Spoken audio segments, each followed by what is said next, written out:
made a run, late third, early fourth. Our second unit bent but did not break, and those guys did a great job of getting the lead back, and then we were able to finish. So, but I've been saying this and been talking about it a lot. Defensively is where we're gonna make our ground this year. It's that's just how it's going to be. I mean, in 3 games we've really put a tremendous collective defensive effort on, and we've won those 3 games, and the other 4 we haven't, and we've lost. And so that's got to be who we are, and we got to build on this somehow. Okay, we're going to jump into questions. Mark, follow. Go ahead. Rick, Tim Hardaway coming off the bench tonight. Can you share with us your thought process behind it and how you felt like he performed tonight? Well, he was tremendous. I mean, he was just phenomenal, and felt that we needed to get bigger and more physical to be a better defensive team.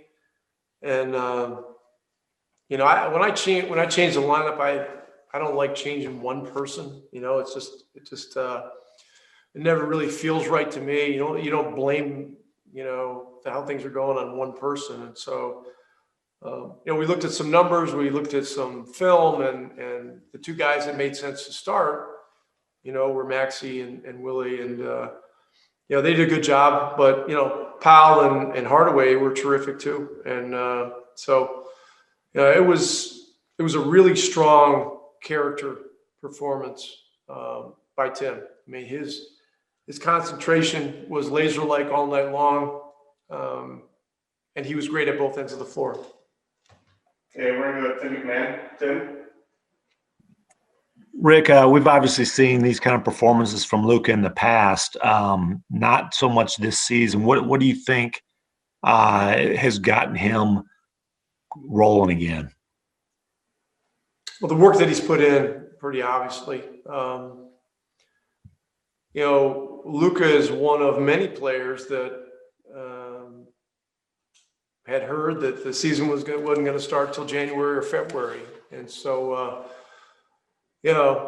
we started here in December, early on, but it wasn't for sure and stuff like that. So his preparation schedule was thrown off, and he just got behind the curve. It's pretty clear now that he's working his way back to where he needs to be.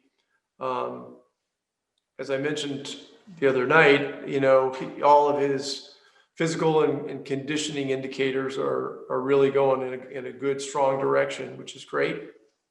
And you can tell on the floor. I mean, you can see that he's just getting better and better as each day goes by. Okay, Dwayne Price, you're next.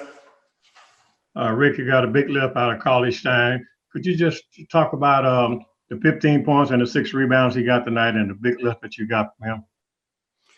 Yeah, look, we've been at our best defensively this year when he's been on the floor, and so when we re-signed him, he didn't play a whole lot last year, and we got him kind of late. It was January or early February, and then it was 2 months or a month and a half, and then the hiatus hit, and so. But he's earned his minutes. He has a great level of respect from his teammates. He's a very likable person, and everybody's really happy for him the way he's playing. He's just doing a lot of things that are really impact the game positively for us. Hey, we're Kelly Kaplan. Kelly, go ahead. Hey, Rick, is this lineup change with Willie and Tim coming off the bench and whatnot, is that something you anticipate was just a one-time thing, or is that something you'll give an extended look over the next bunch of games? Well, last year going into the season, talked to the team about, fluidity, and that, we were going to need them to handle lineup changes and things like that. We were going to have flexibility. It was the same this year, and certainly with KP starting the season rehabbing, there were going to be changes. So, but we saw this in 2011 in the NBA Finals.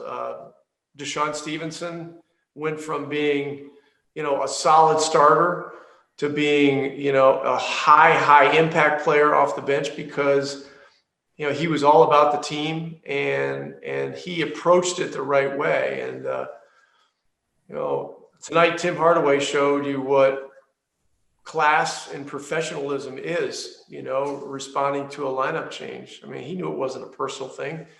We need to get better as a team. And you got a guy like that who's, willing to come off the bench and play even harder and be even more focused. I mean, you got something special there. And so, we saw it with Stevenson in 11, Timmy's that kind of guy too. As far as the lineup, I'm not sure what's going to happen next game or even, tomorrow. Well, I do know what's going to happen tomorrow. We're going to be off tomorrow. Okay, a couple more. We've got Leonardo next. Leonardo, go ahead. Coach, another great performance by Luka Doncic to lead the Mavs tonight. Does it still surprise you, or it's normal for you to see this type of performance? Well, I've been here 2+ years, been seeing this on a nightly basis. So I can't say that I'm surprised. He's a great player, he's a great player. And he's adjusting all the time to the realities of the NBA. The fact that you're not gonna get the calls all the time. He's really doing a nice job of going from a situation where he feels he was hit on a play to continuing to get back, and then his conversations with the referees are happening, during dead time, which is good, and he's getting to know them better and vice versa. What more can anybody ask for? All right, last question will be from Landon. Landon, go ahead. Hey, Coach. It's been 6 years since we lost Stuart Scott. I wanted to know what your thoughts or favorite memory of him was. Well, my favorite memory was him handing the trophy to us in 2011, June 12th, 2011. Stuart was a very special person and a super talent, in the broadcasting world. I mean, I worked with him a few times at ESPN in 2007, 2008 when I did a deal with them during one of my hiatuses from coaching, and I was in awe of his abilities, his charisma, the things that he could remember, the way that he could talk to the camera and relate to the people watching and stuff like that. So, we all miss him today. I mean, ESPN hasn't been quite the same without him. That'll do it. Thank you, Coach. Thanks, Coach. Thanks.